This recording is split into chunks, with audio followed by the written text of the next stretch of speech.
ከቸርነት ቸርነት ከችሮታ ችሮታውን ሰፍሮ የሚሰጥ ሀብታም ነበር ተበዳሪ የሚችለውን።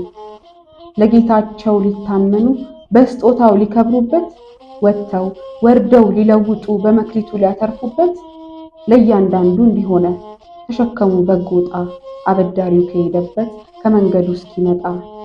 ለአንዱ 5 ለአንዱ 2 ለአንዱ 1 ተሰጣቸው እንደ መጠን እንዳቅማቸው። አዎ እውነትም ተሰጥቶናል እንግዲያውስ እንዲህ ይሆናል። ባለ 5 ጥምቀትና ተአምኖ ኃጢአት ተባትኦ ምንኩስና ሰማዕትነት የሚባሉ 5 ጸጋ 5 መክሊት የተሰጣቸው አሉና እንዲያተርፉ ቅድስና። ሁሉን በአንድ ለሚይዙ ለሚደክሙ ስለጌታ የሚጠብቁ በስራ የሚጠበቁም ከቸልታ ወደማታልፍ የአምላክ ሀገር እንዲገቡ በብዙ ገድል በብዙ ጋር የሚታመኑት ንጽህና የሚከተሉ ባለ 5 መክሊት አሉ። ባለ 2 ጥምቀትና ተአምኖ ኃጢአት ልጅነትን የሚጠብቁት ተቀብለው የሚኖሩ በመጸጸት የሚነጹ በንስሐ የሚከብሩ ልጅ መባል ሀብታቸውን መንፈስን ምን ቢወድቁ የሚነሱ ባለ 2 አሉ እነሱ።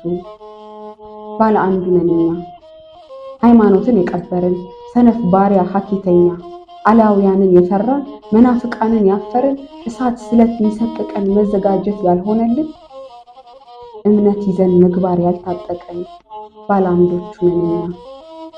ብንማርም ፍጹም ትምህርት ላልተማረ የማንተርፍ ለጨለማ ብርሃን አንሆን ከመጨነቅ ማናሳርፍ።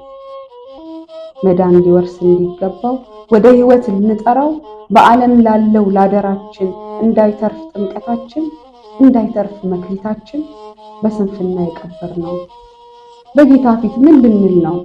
የታመነስ አገልጋይ ማን ነው? ጌታውን በመልካም ስራ የሚያገኘው በሀብቱ ሁሉ የሚሾመው የታመነ በጎ አገልጋይ እሱ ማን ነው? ተመልሶ ጌታው መጣ የሄደበት ከመንገዱ ሊቆጣጠር ሀብቱን ሊይዝ በፍትህና ርትዕ ፍርዱ ቀን ፍርዱን ለመከወን የተገባውን ብርሃን ሕጉን በልቦናው ያኖረውን በጉባኤም ያላፈረ ጽድቁን ሰርቶ ለሚያስተምር ለዛ አገልጋይ ከክብሩ ላይ እንዲያከብር የገንዘቡ ባለቤት ጌታው እነሆ ተመለሰ ቸር ባሪያውን እያሞገሰ። እንዲያወጣ ያንን ሰነፍ ለጨለማ ተኮነነ ለቅሶና ሐዘን ጥርስ ማፋጨት በዚያ ሆነ። ከቸርነት ቸርነት ከችሮታ ችሮታውን ሰፍሮ የሚሰጥ ሀብታም ነበር ተበዳሪ የሚችለውን። ለጌታችን ልንታመን በስጦታው ሊከብርበት ወጥተው ወርደው ልንለወጥ በመክሊቱ ሊያተርፉበት ለእያንዳንዱ እንዲህ ሆነ ተሸከምን በጎ ዕጣ አምላካችን ከሄደበት ከመንገዱ እስኪመጣ። ለአንዱ 5 ለአንዱ 2 ለአንዱ 1 እንደምንችል ተሰጥቶናል እንግዲያውስ ለኛ እንዲህ ይሆናል። ወስብሐት ለእግዚአብሔር።